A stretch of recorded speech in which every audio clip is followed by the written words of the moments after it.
Hello dear students, welcome to my academy. बच्चों क्या हाल चाल हैं। तो बच्चों नीट जो है वो एकदम करीब आ चुका है, 3-4 दिन बचे हैं और मुझे लगता है कि आपकी प्रिपरेशन जो है वो ऑलमोस्ट कंप्लीट हो चुकी होगी और आप भी बेसब्री से इंतज़ार कर रहे होंगे नीट एग्ज़ाम का। जैसा कि मेरे पास कुछ स्टूडेंट्स के कॉल आ रहे हैं, उसमें से यदि मैं बात करूँ तो मैक्सिमम बच्चे जो भी मुझे कॉल कर रहे हैं वो कॉन्फिडेंट हैं और वो बोल रहे हैं कि सर हमारी प्रिपरेशन जो है वो ऑलमोस्ट कंप्लीट हो चुकी है और उसके अलावा वो कुछ डाउट्स वगैरह पूछते हैं और किस तरीके से आगे जो 3-4 दिन बचे हैं उनको यूज़ करना है उस बारे में वो बात करते हैं। तो बच्चों आज का वीडियो जो है वो इसी बात को लेकर के मैंने बनाया है कि आखिर ये जो 3-4 दिन आपके पास बचे हैं इनकी स्ट्रेटेजी क्या हो या लास्ट में फिनिशिंग मूव आपका क्या हो जिससे कि आपका रिजल्ट जो है वो बेस्ट रहे। तो बच्चों सबसे पहले इंपॉर्टेंट बात कि अब वो टाइम नहीं है जब आपका रिजल्ट जो है वो आपकी पढ़ाई के ऊपर डिपेंड करेगा। अब आपका रिजल्ट जिस चीज़ के ऊपर डिपेंड करने वाला है वो है कॉन्फिडेंस। तो बच्चों सबसे इम्पॉर्टेंट बात है इस टाइम पे आपको अपना कॉन्फिडेंस लेवल जो है वो हाई रखना है। तो बच्चों इस कॉन्फिडेंस लेवल को हाई रखने का क्या तरीका हो सकता है? अपने आप पे भरोसा करना। आपने जो भी चीज़ें पढ़ी हुई हैं वो आपको एग्ज़ाम में ज़रूर से याद आएंगी। ध्यान रखना यदि आप कुछ भूलते भी हो तो जो 4 ऑप्शन होते हैं मोस्टली वो आपको हेल्प करते हैं आपको सही आंसर तक पहुंचने में। कई बार वो कंफ्यूज भी करते हैं बच्चों, बट मोस्टली वो आपको हेल्प करते हैं सही ऑप्शन तक पहुंचने में। ठीक है बच्चों, तो अपने ऊपर भरोसा रखो कि आपने पूरे साल भर तैयारी की है, बहुत मन से पढ़ाई की है तो ज़रूर से एग्ज़ाम में आपको काम आने वाला है। तो सबसे पहली चीज़ इम्पॉर्टेंट है वो है कॉन्फिडेंस। आपको अपने ऊपर भरोसा रखना है और डेफिनेटली यदि आपने पढ़ा हुआ है तो आपको अपने ऊपर भरोसा ज़रूर से होगा क्योंकि इतने दिनों की मेहनत, सारी चीज़ें डिटेल में पढ़ी हुई वो आपको ज़रूर से काम आने वाली हैं। दूसरी चीज़ कि यदि आप कहीं पे कुछ छोटी मोटी बातें जो हैं वो भूल भी रहे हैं तो बच्चों ये क्वाइट नेचुरल है और इस टाइम पे भूलते हैं या आप ईयर लॉन्ग में भी आप कुछ चीज़ें जो हैं भूलते रहे हैं उनको लास्ट में रिवाइज करने की ज़रूरत होती है। वो मैं आपको बताऊंगा कि कैसे क्या करना है। सबसे पहली चीज़ क्या? सबसे पहली चीज़ आपको कॉन्फिडेंस रखना है, अपने ऊपर भरोसा रखना है। ठीक है बच्चों, नेक्स्ट हम बात करते हैं कि अभी इन दिनों जो कॉमन प्रॉब्लम सामने आ रही है स्टूडेंट्स की, वो बोलते हैं कि सर अब हमारा पढ़ने में मन नहीं लग रहा, हमको थकान हो रही है, हमको कुछ अनईजी फील होता है। कुछ ऐसे टाइप की टेंडेंसी जो है वो बच्चों में देखने को मिल रही है। रीज़न क्या है बच्चों? रीज़न है स्ट्रेस लेवल हाई होता जा रहा है। आपको आपकी तबीयत जो है वो ठीक फील नहीं हो रही, आप अपने आप को अनहेल्दी फील करें। क्यों? क्योंकि आपके माइंड में बहुत ज़्यादा स्ट्रेस है। आप सोचते हैं एग्ज़ाम के बारे में क्या होगा क्या नहीं होगा। तो बच्चों सबसे इम्पॉर्टेंट अब दूसरा पॉइंट जो हम यहाँ पे डिस्कस कर रहे हैं कि हाउ टू कॉन्क्यर स्ट्रेस जो है उसको आप अपने स्ट्रेस को कैसे हराएंगे उस पॉइंट पे हम डिस्कस करते हैं। तो बच्चों स्ट्रेस को हराने के लिए जो सबसे इम्पॉर्टेंट बात है वो ये है कि पहली चीज़ कि आप बहुत ज़्यादा थॉट ना दें, बहुत ज़्यादा खाली बैठ करके आप ये सोचने में ना लगें कि एग्ज़ाम में क्या होगा। कुछ बच्चे यहाँ तक भी बोल रहे हैं कि सर अब हमारा कंसंट्रेशन नहीं बन रहा है, हम पढ़ने के लिए बैठते हैं लेकिन हम उतना एफिशिएंटली पढ़ नहीं पाते हैं, कंसंट्रेट नहीं कर पाते हैं तो और हमें बहुत डर लग रहा है। बच्चों ये स्ट्रेस जो है, वैसे तो ये स्ट्रेस इस टाइम पे होना बहुत ही कॉमन है, लगभग सभी स्टूडेंट जो हैं उनमें इस टाइम पे ये स्ट्रेस होगा। लेकिन एक बात ध्यान रखो बच्चों कि आपने पूरे साल भर जो पढ़ा हुआ है, आपका कॉन्फिडेंस जो है वही आपको इस स्ट्रेस से दूर रख सकता है बच्चों। और करना क्या होगा? करना है बच्चों कि आपको ध्यान नहीं देना है बहुत ज़्यादा। आप मान के चलिए एग्ज़ाम में यदि आप कंसंट्रेशन की बात करते हैं, जब पेपर आपके हाथ में आएगा 3 आवर तक आप इतने बुरी तरीके से पेपर करने में डूब जाएंगे कि आपके दिमाग में कुछ और नहीं चलेगा। आप पूरी तरीके से इंडल्ज होंगे पेपर करने में और आप बहुत अच्छा पेपर करेंगे। तो ये मत सोचिए कि मेरा अभी कंसंट्रेशन बन नहीं रहा है, मैं क्या करूँ, कैसे कंसंट्रेशन बनेगा। बिल्कुल सोचने की ज़रूरत नहीं है।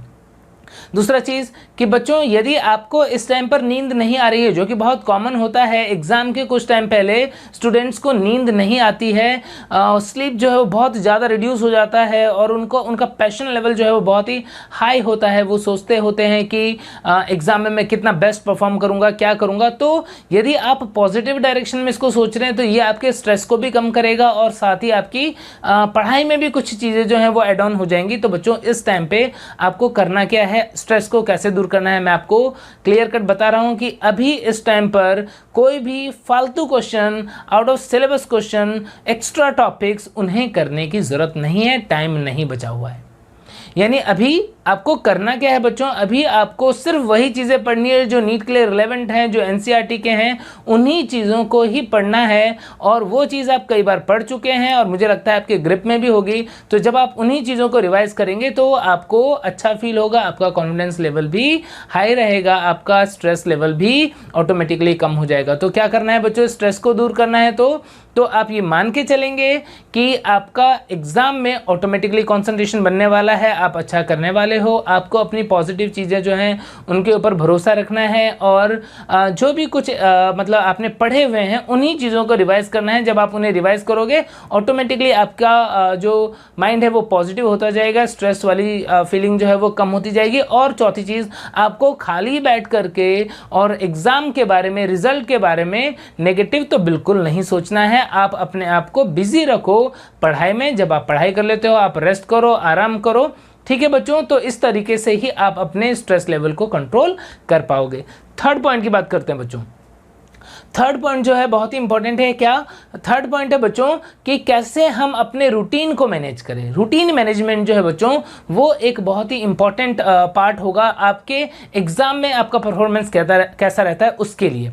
कैसे बच्चों कि आपको क्या करना है, आपको पता है आपका एग्जाम का ड्यूरेशन जो है वो 2 to 5 होने वाला है। 3 आवर का जो आपका एग्जाम होगा 2 बजे से 5 बजे तक होगा। तो आपके रूटीन में सबसे इंपॉर्टेंट एक चीज़, यदि आप अगले 3-4 दिन बच्चों, आज 9th है, 9th 10th 11th 12th की यदि हम बात करें, 12th वाला डे जो है वो आप एज बफर डे रखो बच्चों।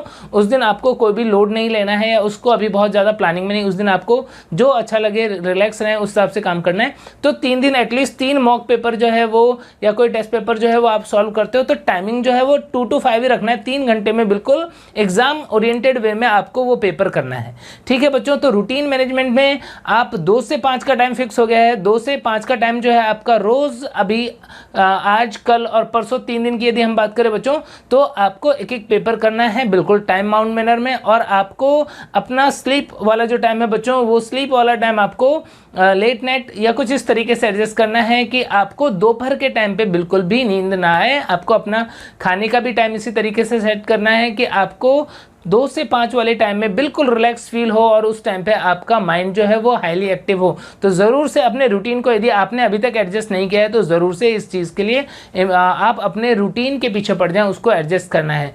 नेक्स्ट बच्चों, जो आपका खाने पीने का जो हैबिट है उससे भी ज़रूर से अभी आपको कंट्रोल रखना है।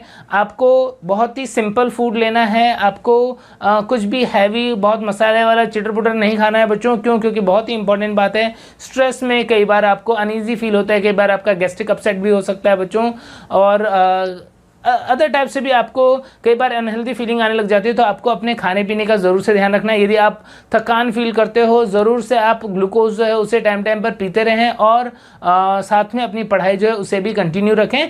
तो रूटीन मैनेजमेंट में बच्चों क्या इंपॉर्टेंट है कि आपको अपने रूटीन में सोने का टाइम इस तरीके से डिसाइड करना है कि आपको दोपहर वाला पार्ट जो है उसमें बिल्कुल भी नींद ना आए। आपको खाने पीने का एक तो अमाउंट और क्या आप खा पी रहे, क्वालिटी और क्वांटिटी दोनों चीज़ें जो हैं वो मेंटेन करनी है एग्ज़ाम तक, ताकि आप बहुत ज़्यादा हैवी फूड ना खाएं। आपका डाइट जो है वो थोड़ा लाइट रहे और बैलेंस्ड रहे, और आपको थकान फील होती है तो आप ग्लूकोज वगैरह लेते रहें। इस तरीके से आप अपने डाइट को भी प्रॉपरली एडजस्ट करके रखें, ठीक है बच्चों। नेक्स्ट यदि हम बात करें बच्चों, नेक्स्ट इंपॉर्टेंट पॉइंट की यदि हम बात करें तो what to study and how to study. बच्चों अब ये जो 4 दिन का टाइम बचा है, यदि 9, 10, 11, 12 की बात करते हैं तो बच्चों 12th वाला डे जो है उसे एज बफर डे रखे। वो लास्ट डे आपको कुछ इंपॉर्टेंट चीज़ें जो हैं वो पूरे दिन भर रिवाइज करनी होगी, या जब भी आपको टाइम मिलेगा या मन करेगा तो आप रिवाइज करेंगे। हम बात करते हैं पहले 9, 10th और 11th, ये 3 दिन में आपको क्या करना है बच्चों। तो ये 3 दिन का टाइम जो है बच्चों, इसके अंदर आपको रिवाइज तो करना है। ये तो है नहीं कि बिल्कुल आप पढ़ोगे नहीं और हाथ पैर बांध करके बैठे रहोगे कि अब एग्जाम में ही हम कुछ करेंगे, तो नहीं बच्चों। भले ही आपका रिवीजन कंप्लीट हो चुका है बट स्टिल ये लास्ट के 2-3 दिनों में भी जो पॉइंट्स आपने देखे हुए होंगे वो एग्जाम में आपको बहुत अच्छे से याद आएंगे। बहुत आपको ऐसा फील होगा कि हाँ मैंने करेंटली ये टॉपिक देखा है। तो ज़रूर से आपका कॉन्फिडेंस लेवल भी उससे हाई रहेगा, ठीक है बच्चों, और स्ट्रेस लेवल भी आपका कम होता जाएगा। तो करना क्या है बच्चों, जैसे मैं पर्टिकुलरली बायोलॉजी की बात करता हूँ, तो बायोलॉजी में जैसे आपने सपोज चैप्टर 1 लिया तो आपने देखा कि इस चैप्टर में क्या कोई ऐसा टेबल दिया हुआ है या कुछ ऐसे एग्जाम्पल हैं जो मुझे लास्ट मोमेंट पे देख लेने चाहिए। सपोज आपको फील होता है कि इसके अंदर जो डिफरेंट ऑर्गेनिज्म की टेक्सोनॉमी कैटेगरी के रिलेटेड कौन कौन से टेक्सोन है उसकी एक टेबल दी हुई है, जैसे सपोज वीट है, ह्यूमन है, या फिर हाउस फ्लाई है या मैंगो है, तो इनके रिलेटेड जो सारे टेक्सोनॉमी कैटेगरीज में कौन कौन से टेक्सॉन हैं वो दिए हुए हैं बच्चों। तो यहाँ पर आप उनको एक बार रिवाइज कर सकते हैं। और या फिर ऐसे ही कुछ चीज़ें जो रटने वाली चीज़ें हैं बच्चों, जैसे मान लो बायोलॉजिकल क्लासिफिकेशन है या प्लांट किंगडम है या एनिमल किंगडम है बच्चों, इनके कुछ एग्जाम्पल्स हैं, तो आप सिर्फ उनको ये लास्ट डे में देख सकते हैं। मतलब आपको पेज पलटना है बुक का, आपने फर्स्ट चैप्टर लिविंग वर्ड खोला और यदि आपको उसमें किसी भी पेज में लगता है अच्छा ये एग्जाम्पल देख लेते हैं, इस पेज में ये एग्जाम्पल देख लेते हैं, और या फिर कोई कंसेप्ट ही लग रहा है कि अच्छा ये कंसेप्ट जो है लास्ट मोमेंट पे एक बार देख लेते हैं, तो आप इस तरीके से पेज पलटते हुए उन इंपॉर्टेंट पॉइंट्स को देखते जाइए। और लास्ट के डेज में बच्चों मुझे नहीं पता कि आप कितने आवर्स सो रहे हैं, बट नेचुरली स्टूडेंट्स की स्लीप जो है वो बहुत कम हो जाती है। इवन कुछ लोग जो है वो 4 से 5 घंटे भी सो रहे होंगे। तो कोई भी स्ट्रेस की या चिंता की बात नहीं है, नॉर्मली होता है ऐसा। रेस्ट जो टाइम है उस टाइम को यदि आप 5 घंटे ही सो रहे हैं तो ये नहीं सोचें कि मेरे को 8 घंटे की नींद क्यों नहीं आ रही, मुझे 7 घंटे की नींद क्यों नहीं आ रही है। आप ये सोचें कि कोई बात नहीं, 5 घंटे की नींद है, यदि 3 आवर का टाइम मिला है तो उस 3 आवर के टाइम को आप नेगेटिव नहीं बल्कि पॉजिटिव थॉट्स में और चीज़ों को कुछ पढ़ने में और रिवाइज करने में इन्वेस्ट करें, तो ज़रूर से ये आपको एग्जाम में बेनिफिट दे रहा होगा। और यदि आप 6 घंटे 7 घंटे सो पा रहे that is well and good, आप अपनी स्लीप जो है वो प्रॉपर रखें। ठीक है बच्चों, तो क्या पढ़ना है बायो के अंदर मैंने आपको बताया कुछ इस टाइप के पॉइंट्स रिवाइज करने वाले। सपोज आपने स्ट्रक्चरल ऑर्गेनाइजेशन में एनिमल पढ़ा, टिश्यू पढ़ रहे हैं आप, तो कौन सा टिश्यू किस जगह पर होता है, कुछ एग्जांपल्स हैं। यदि आप इन दिनों में उनको रिवाइज करेंगे तो आपको एग्जाम में इजीली ध्यान रहेगा। बिल्कुल ऐसे ही एनिमल किंगडम्स में जो एग्जाम्पल हैं उसको यदि आप इस टाइम पे रिवाइज करेंगे तो आपको एग्जाम में ज़रूर से ध्यान रहेगा। ठीक है बच्चों, ऐसे ही सपोज मिनरल न्यूट्रिशन वाला चैप्टर की बात करते हैं तो वहाँ पर मिनरल्स के क्या क्या फंक्शंस हैं या किससे नेक्रोसिस होता है और किससे फ्लावरिंग डिले होता है, सपोज इस टाइप की चीज़ें हैं बच्चों। तो वो चीज़ें इस टाइम पे यदि आप पढ़ रहे होगे तो आपको एग्जाम तक ज़रूर से याद रहेंगी। तो इस लास्ट मोमेंट पे आपको पूरा चैप्टर नहीं पढ़ना है, बट आपको पेज पलटते हुए ऐसी कुछ मार्क चीज़ें जो हैं उन्हें रिवाइज करना है स्पेशली। और यदि हम बात करें बच्चों ऐसे ही इनऑर्गेनिक केमिस्ट्री में भी बहुत सारी ऐसी चीज़ें रहती है जिन्हें लास्ट मोमेंट पे पढ़ने पे एग्जाम में ध्यान रहता है, तो उन चीज़ों को भी आप रिवाइज करें। बाकी फिजिक्स और फिजिकल केमिस्ट्री की यदि मैं बात करूँ बच्चों, तो फिजिक्स के अंदर आपको पता है कि आपको फॉर्मूले देख लेने हैं। इवन कुछ important question, star mark question यदि आपके पास हैं तो उन्हें आप देख सकते हैं, सॉल्व कर सकते हैं। तो इस तरीके से चीज़ों को सिस्टमेटिक वे में, यानी कि पेज भी पलटना है, हमको फील भी हो जाना चाहिए कि इस चैप्टर के जो भी ऐसे पॉइंट है उन्हें हम लास्ट में देख चुके हैं। ऐसी फीलिंग के साथ में आपको ये 3 दिन जो है वो अपनी पढ़ाई में लगाना है। और बच्चों ये तो हुआ क्या, ये तो हुआ पढ़ाई वाला पार्ट जो आप रिवीजन कर रहे हैं। और जितना ज़्यादा पार्ट आप रिवाइज कर पाओगे, जितने ही ज़्यादा पेजेस आप इन 3 दिनों में पलट पाओगे, एग्जाम में आपको उतना ही अच्छा फील होगा जब उसी टॉपिक के क्वेश्चन आपको देखने को मिलेंगे। तब आपके माइंड में ये नहीं आएगा कि अरे ये टॉपिक तो मैंने बहुत पहले पढ़ा था, मुझे याद आएगा कि नहीं आएगा। यदि आपने उसे क्विकली भी रिवाइज किया है तो आपका माइंड एक बार आपको पॉजिटिव स्टिमुलस ही देगा कि हाँ ये अभी मैंने पढ़ा था रिसेंटली, तो मुझे ज़रूर से ये याद आ जाएगा, ये मुझे चीज़ें काम आ जाएंगी। ठीक है बच्चों, तो इस तरीके से आप रिविज़न करेंगे और जितना क्विकली आप ये चीज़ कर सकते हैं वो करके रखो। इवन कुछ बच्चे जो हैं इन पॉइंट्स को, जो मैं अभी बता रहा हूँ इस टाइप के पॉइंट्स को अपने एक कॉपी के अंदर या इवन अंडरलाइन करके भी रखते हैं, तो उन पॉइंट्स को वो क्विकली रिवाइज कर सकते हैं। बहुत डिटेल थ्योरी में जाने की बिल्कुल भी ज़रूरत नहीं है। यदि अभी आप बहुत डिटेल में सब कुछ पढ़ने की कोशिश करेंगे तो आप अननेसेसरली पजल हो जाएंगे और उससे कुछ गेन भी होने वाला नहीं है, बल्कि आपको लॉस हो जाएगा। ठीक है बच्चों, तो इस तरीके से रिवीजन जो है वो जितना क्विकली आप कर सकते हैं कुछ ऐसे पॉइंट का वो कर लें। और एक क्वेश्चन पेपर जो है वो तो आपको करना ही है, जो 2 बजे से 5 बजे का टाइम है। और उस क्वेश्चन पेपर के थ्रू यदि आपको कुछ ऐसे पॉइंट्स पता पड़ रहे हैं जो अभी भी मिस हो गए तो उन्हें ज़रूर से वहाँ से कवर आप कर लें। और बच्चों बात करें यदि लास्ट यानी 12 सितंबर की जो एग्ज़ाम के जस्ट एक दिन पहले वाला टाइम है बच्चों, तो उस टाइम को आप रखें एज बफर डे। इन्हीं चीज़ों के लिए सपोज आपको एनवायरमेंटल इशू के कुछ डेटा जो है वो या फिर strategies for enhancement in food production में जो कुछ एग्जांपल्स हैं वो उनको लर्न करना है, उनको देखना है, तो लास्ट मोमेंट पे आप उन्हें देख सकते हैं। तो इस तरीके से अपनी स्टडी जो है बच्चों उससे आप प्लान करें और एक पेपर जो है वो करें कब 9th 10th 11th इस दिन में, और 12th को आप रिलैक्स रहें, 12th को जितना ही मन होता है उतना ही पढ़ें और कॉन्फिडेंस रखें।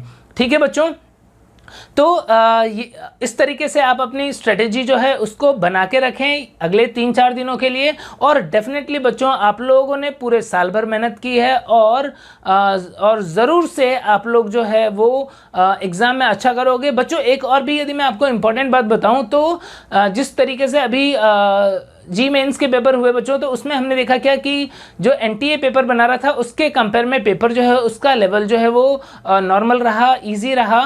तो उम्मीद नीट की भी इस बार भी यही लग रही है बच्चों कि कहीं ये चीज़ देखते हुए कि बच्चे स्ट्रेस में हैं, पेपर का लेवल कैसा रखा जाए, तो इस चीज़ को लेकर के ऐसा हो सकता है कोविड सिचुएशन में कि पेपर का लेवल यदि हम एक्सपेक्ट कर रहे थे कि बहुत टफ है तो वो बहुत टफ ना हो बल्कि ईजी हो जाए। हो सकता है कि लास्ट ईयर 2019 वाला जो नीट का पेपर था लगभग उस रेंज का पेपर जो है वो आ जाए, और हो सकता है कि आप एग्ज़ाम में जब पेपर कर रहे हो तो आपको बहुत ईजी लगेंगी चीज़ें।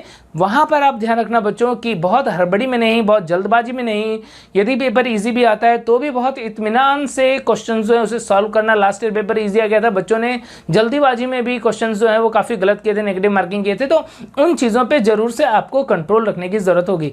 ठीक है बच्चों, तो लास्ट डेज की ये स्ट्रेटेजी जो है इसे ज़रूर से फॉलो करो और आप लोग डेफिनेटली अच्छा करने वाले हो बच्चों।